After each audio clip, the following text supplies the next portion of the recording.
What's going on, Charles Botenston? So I just wanted to make a quick video, actually quick book review on I always screw it up, The Millionaire Real Estate Agent. So number one is, I read this book when I first started in 2009. And it's one of those things that I just wasn't ready for it. You know, I was reading it and it just didn't make sense because I was brand new in the agents or brand new in real estate. I think this book is really for people that have been in it for at least a year. So you have the basis to real estate and clients and going on appointments and open houses and actually structuring your business. Because when I read it, I'm like, yeah, I don't need to just, this is just too old school. We have social media and everything else. And then I reread it and I'm like, holy cow, I took way too many notes the second time around. So I read it in 2009. A little bit about me. 2009, I started in real estate, started at a small firm. By the way, I'm based in Manhattan, New York City.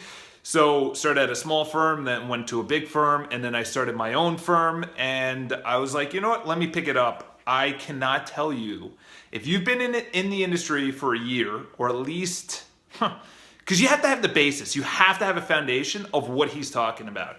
Or if you want to go really, really big, after 5 years, you need to pick the book up. So he talks about the 3 L's: leverage, listings, and leads. And that's it. That's your business. That's real estate. That's all you need to focus on. So leverage, he's talking about, you need leverage. You need people to do things that you don't want to do, whether that's putting together a CMA, doing open houses, making phone calls, handling appointments, whatever you are not good at. That's really what you want to give out. The financials or the marketing or whatever, you need to have leverage. And the only way to have leverage is when you give it out. And that's the thing, is he talks about so many statistics, is that you need to spend about 10% of your business on lead generation. And for every dollar that you give out, you need to make at least 10 times that amount. And he breaks this all down. And he talks about literally just leverage and just using leverage as you move up, as you make more money.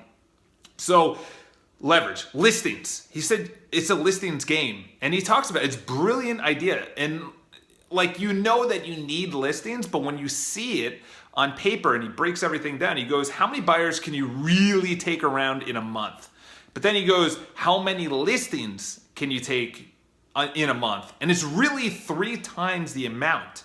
And then when you use the leverage, you're like, you could take on a ridiculous amount of listings because you leverage the open houses, the appointments, obviously it's different in New York City, escrows and contracts and everything like that. You just take a listing and you give it out. You take a listing and you give it out. And that's the biggest thing, is it moves on to the leads. If you have no leads, you don't have any listings and you can't leverage anything. So number one is you have to get leads. How do you get leads? And he talks about the 33 touch rule. 33 touch rules is every client, you have to touch them at least once.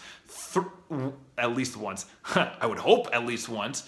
You have to touch each client at least 33 times in a year for them to recommend, refer you business, to keep on doing repeat business with you. So that could be through a call, a note. It could be through client appreciation parties. That could be through a direct mailer, an email, a newsletter, an e-newsletter, a text.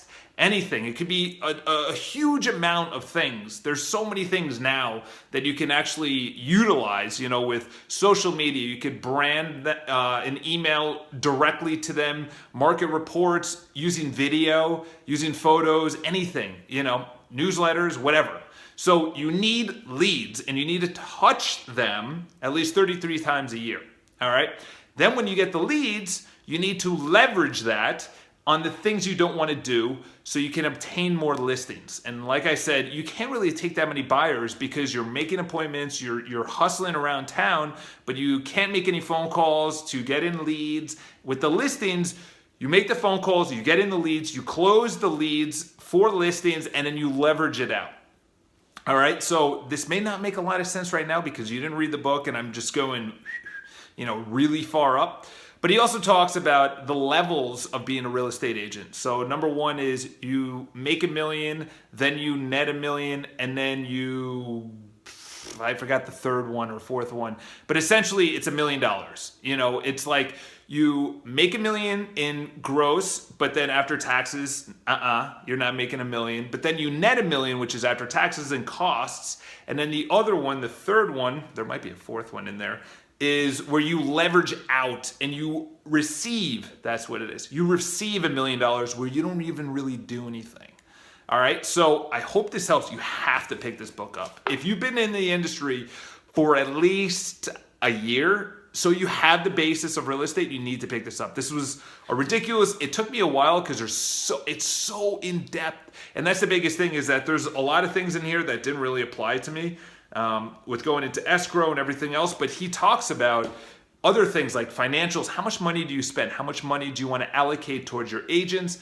And he says buyer agents, max 50%. Listing agents, right around 30, 35%, 40% maybe.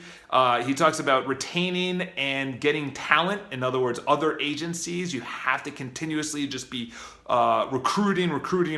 That's how you get the best agents. So I highly recommend picking this book up. Gary Keller also came out with a new book, which is called, which I'm actually reading now, which is The One Thing by Gary Keller. I took the book jacket off because a lot of people in New York City, they look at the book and they just start asking you questions. So I take the book jacket off, and while I'm on the subway, that is. I don't know why I'm looking to the right, thinking the camera's there.